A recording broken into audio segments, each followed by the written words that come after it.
Gambaran umum tentang perpajakan. Hukum pajak terdiri dari dua, yaitu hukum dan pajak. Hukum adalah kumpulan peraturan atau perintah dan larangan yang mengatur tata tertib dalam masyarakat.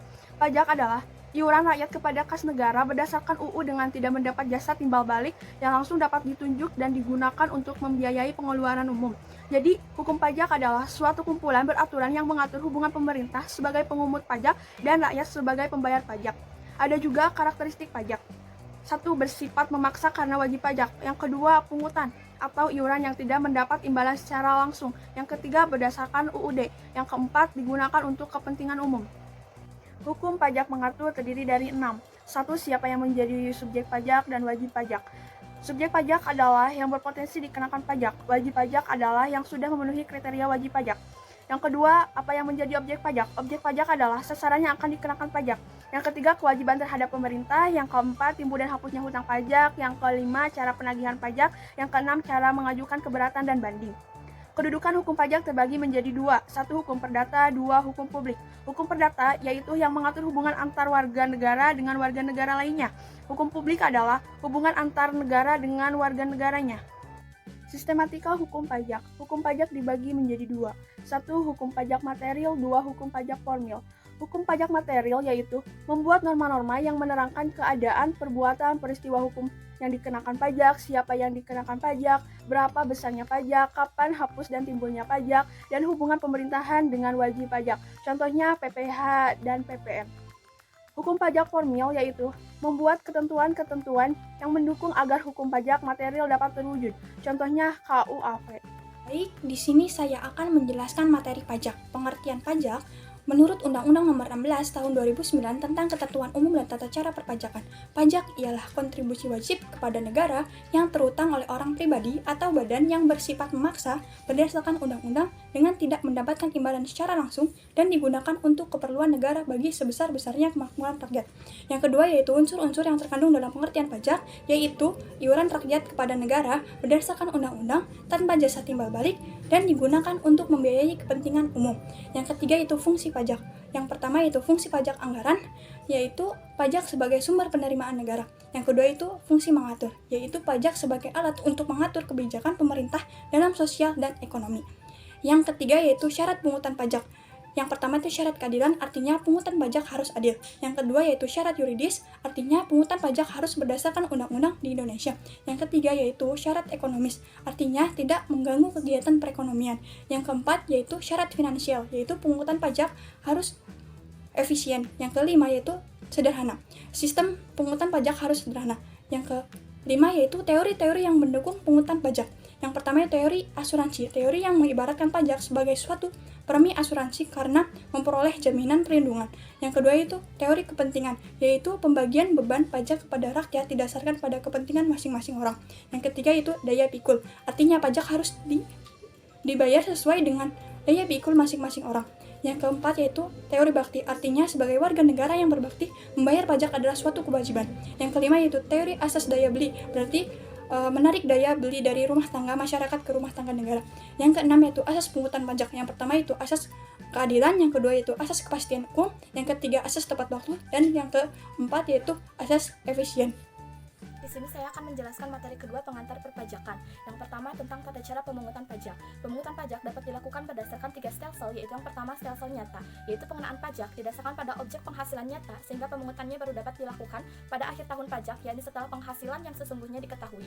Kemudian yang kedua stelsel anggapan, yaitu pengenaan pajak didasarkan pada suatu anggapan yang diatur oleh undang-undang. Yang ketiga stelsel campuran, merupakan kombinasi antara stelsel nyata dan stelsel anggapan. Pada awal tahun besarnya pajak dihitung berdasarkan suatu anggapan, kemudian pada akhir tahun besarnya pajak disesuaikan dengan keadaan yang sebenarnya. Selanjutnya, sistem pemungutan pajak. Ada official assessment system, adalah suatu sistem pemungutan yang memberikan wewenang kepada pemerintah atau fiskus untuk menentukan besarnya pajak yang terutang oleh wajib pajak. Kemudian yang kedua ada self assessment system, adalah suatu sistem pemungutan pajak yang memberi wewenang kepada wajib pajak untuk menghitung sendiri besarnya pajak yang terutang. Kemudian yang ketiga ada withholding system, adalah suatu sistem pemungutan pajak yang memberi wewenang kepada pihak ketiga, bukan fiskus atau wajib pajak bersangkutan untuk memotong atau memungut pajak yang terutang oleh wajib pajak. Selanjutnya Selanjutnya, pengelompokan pajak. Menurut golongannya, ada pajak langsung, yaitu pajak yang harus dipikul sendiri oleh wajib pajak dan tidak dapat dibebankan kepada orang lain. Contohnya PPh. Kemudian yang kedua, pajak tidak langsung, yaitu pajak yang pada akhirnya dapat dibebankan kepada orang lain. Contohnya PPN. Dan menurut sifatnya, ada pajak subjektif, yaitu pajak yang berpangkal atau berdasarkan pada subjeknya. Dalam arti ini adalah memperhatikan keadaan diri wajib pajak.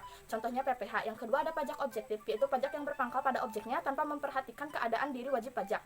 Selanjutnya, menurut lembaga pemungutnya, ada pajak pusat, yaitu pajak yang dipungut oleh pemerintah pusat dan digunakan untuk membiayai rumah tangga negara. Contohnya ada PPh, PPN, dan PPNBM. Kemudian pajak daerah, yaitu pajak yang dipungut oleh pemerintah daerah dan digunakan untuk membiayai rumah tangga daerah. Kemudian timbul dan hapusnya hutang pajak. Ada dua ajaran yang mengatur timbul utang pajak. Yang pertama ajaran formal, yaitu utang pajak timbul karena dikeluarkannya surat ketetapan pajak oleh Fiskus. Yang kedua ajaran material, yaitu utang pajak timbul karena berlakunya undang-undang. Kemudian hapusnya utang pajak dapat disebabkan beberapa hal, karena pembayaran, kompensasi, kadaluarsa, pembebasan, dan penghapusan. Kemudian struktur tarif pajak. Ada 4 macam tarif pajak. Yang pertama tarif sebanding atau proporsional, yaitu tarif berupa persentase terhadap berapapun jumlah yang dikenai pajak. Yang kedua adalah tarif tetap, yaitu tarif berupa jumlah yang tetap atau sama terhadap berapapun jumlah yang dikenai pajak. Dan yang ketiga tarif progresif, yaitu persentase tarif yang digunakan semakin besar bila yang dikenai pajak semakin besar. Dan yang keempat ada tarif degresif, yaitu persentase tarif yang digunakan semakin kecil bila jumlah yang dikenai pajak semakin besar. Selanjutnya hambatan pajak. Yang pertama ada perlawanan pasif dan juga perlawanan aktif. Adalah semua usaha yang dan perbuatan yang dilakukan oleh WP untuk tujuan menghindari pajak. Sekian, terima kasih. Pajak adalah orang atau badan yang memenuhi syarat-syarat subjektif bertempat tinggal atau berpenduduk di Indonesia. Wajib pajak adalah orang pribadi atau badan meliputi pembayar pajak yang mempunyai hak dan kewajiban perpajakan sesuai dengan ketentuan peraturan perundang-undangan perpajakan. Wajib pajak yang pertama adalah wajib pajak dapat melakukan pembetulan SPT apabila terdapat kesalahan atau kekeliruan. Wajib pajak dapat mengajukan permohonan atau penundaan angsuran pembayaran pajak. Wajib pajak yang merasa tidak puas atas ketetapan pajak yang telah diterbitkan dapat mengajukan keberatan. Yang pertama adalah mendaftarkan diri, itu merupakan kewajiban dari wajib pajak itu tersebut. Yang kedua adalah menyampaikan SPT. Setiap wajib pajak wajib mengisi surat pemberitahuan SPT dalam bahasa Indonesia serta menyampaikan ke kantor pajak tempat wajib pajak terdaftar. Membayar pajak kewajiban membayar atau menyetorkan pajak dilakukan di kas negara melalui kantor pos atau tempat pembayaran lainnya yang ditetapkan Menteri Keuangan. Membuat pembukuan atau pencatatan. Kewajiban menaati pemeriksaan pajak terhadap wajib pajak yang diperiksa. NPWP adalah nomor pokok yang diberikan kepada wajib pajak sebagai sarana administrasi perpajakan yang dipergunakan sebagai tanda pengenal diri atau identitas wajib pajak dalam melaksanakan hak dan kewajiban perpajakan. NPWP tersebut berfungsi sebagai tanda pengenal diri atau identitas wajib pajak untuk menjaga ketertiban dalam pembayaran pajak dan dalam pengawasan administrasi perpajakan. Cara memperoleh NPWP: setiap wajib pajak yang menjalankan usaha atau pekerjaan bebas dan wajib pajak badan wajib mendaftarkan diri pada kantor Direktorat Jenderal Pajak yang wilayah kerjanya meliputi tempat tinggal atau tempat kedudukan wajib pajak untuk dicatat sebagai wajib pajak dan sekaligus kepadanya diberikan NPWP. Penghapusan NPWP ini dilakukan apabila utang pajak telah dilunasi, kecuali dengan hasil pemeriksaan pajak diketahui dengan adanya utang pajak yang tidak dapat atau tidak mungkin ditagih lagi karena wajib pajak orang pribadi telah meninggal dunia tanpa meninggalkan harta warisannya dan tidak mempunyai ahli waris tidak dapat ditemukan.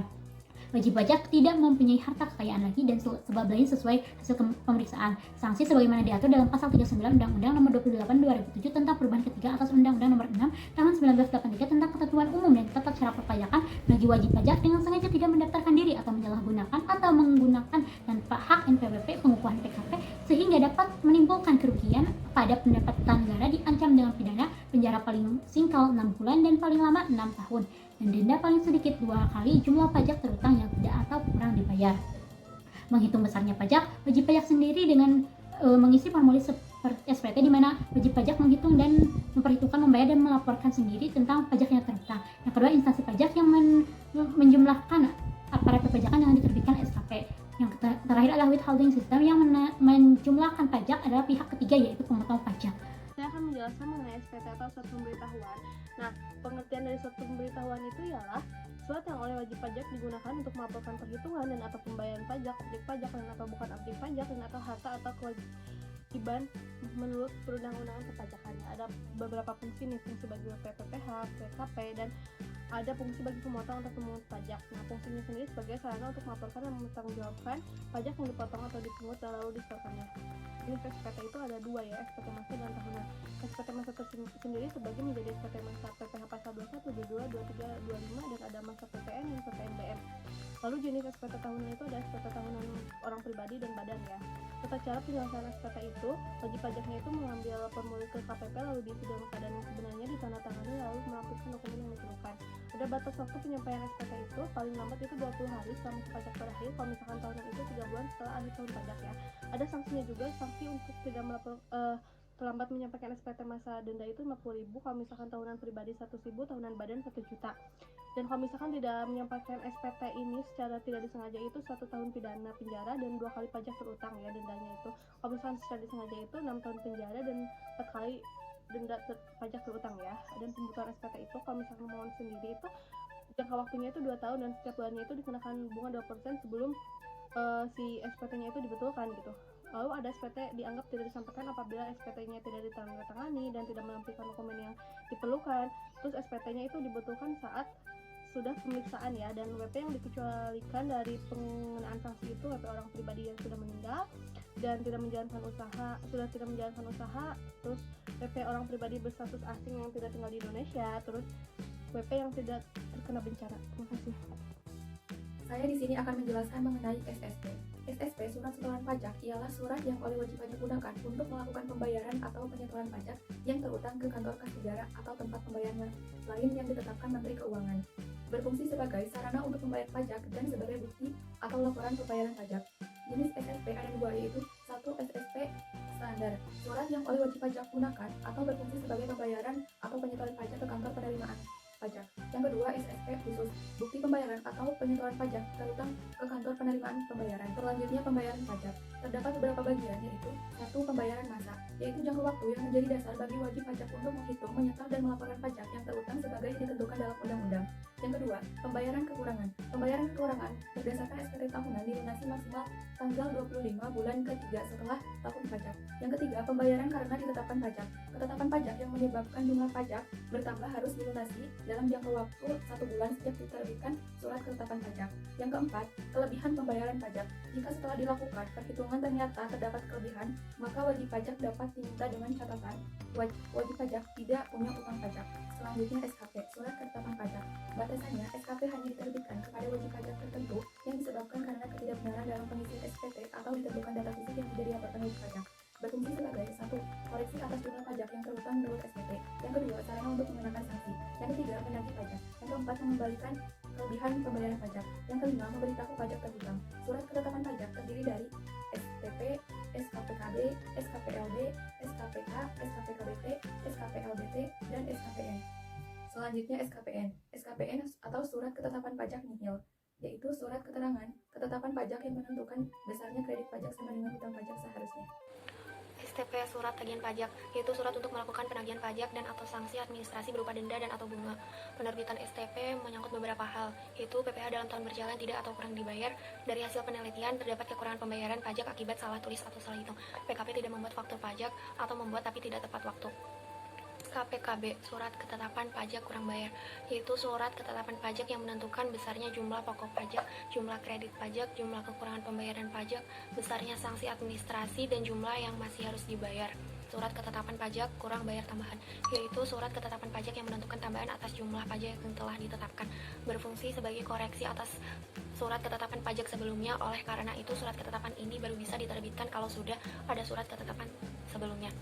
KPLB, surat ketetapan pajak lebih bayar, yaitu surat ketetapan yang menentukan besarnya kelebihan pembayaran pajak karena jumlah kredit yang lebih besar dari pajak yang terhutang.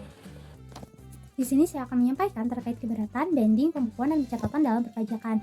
Yang pertama, keberatan. Dasar pengajuannya, apabila wajib pajak berpendapat bahwa jumlah rugi, jumlah pajak, pemotongan atau pemungutan pajak tidak sesuai dengan sebagaimana mestinya. Syarat pengajuannya yaitu keberatan atas suatu SKP diajukan secara tertulis dengan mengajukan apa keberatan dan alasannya, dan diajukan dalam jangka waktu 3 bulan sejak tanggal surat pemotongan atau pemungutan pajak, kecuali dalam keadaan force majeure. Penyelesaian dari keberatan yaitu dalam jangka waktu 12 bulan sejak surat keberatan diterima, maka harus ada keputusan atau jawaban. Dan apabila dalam jangka waktu tersebut tidak ada keputusan, maka keberatan dianggap diterima dan akan memperoleh kelebihan pembayaran ditambah imbalan berupa bunga 2% per bulan dengan maksimal 24 bulan. Yang kedua, banding. Dasar pengajuannya yaitu atas keputusan keberatan yang ditetapkan, maka wajib pajak dapat mengajukan permohonan banding kepada peradilan pajak. Dengan syarat pengajuan diajukan secara tertulis disertai dengan alasan yang jelas dan diajukan dalam jangka waktu 3 bulan sejak keputusan keberatan diterima serta dilampiri salinan keputusan keberatan. Penyelesaian dari banding yaitu apabila pengajuan banding diterima sebagian atau seluruhnya dan menyebabkan kelebihan pembayaran, maka akan diberikan imbalan bunga 2% per bulan dengan maksimal 24 bulan. Imbalan bunga juga diberikan atas pembayaran lebih sanksi administrasi berupa bunga, berupa penghapusan sanksi tersebut. Yang ketiga yaitu pembukuan adalah suatu proses pencatatan yang dilakukan secara teratur untuk mengumpulkan data dan informasi keuangan meliputi harta, kewajiban, modal, serta penghasilan dan biaya. Kewajiban pembukuan dilakukan oleh wajib pajak yang melakukan usaha dan pekerjaan bebas di Indonesia dan wajib pajak badan di Indonesia. Yang terakhir yaitu pencatatan adalah data yang dikumpulkan secara teratur tentang peredaran atau penerimaan bruto dan atau penghasilan bruto sebagai dasar untuk menghitung pajak yang terutang termasuk penghasilan yang bukan objek pajak. Yang membuat pencatatan yaitu wajib pajak orang pribadi yang melakukan kegiatan usaha atau pekerjaan bebas yang menggunakan perkiraan penghasilan neto dan wajib pajak orang pribadi yang tidak melakukan usaha atau pekerjaan bebas.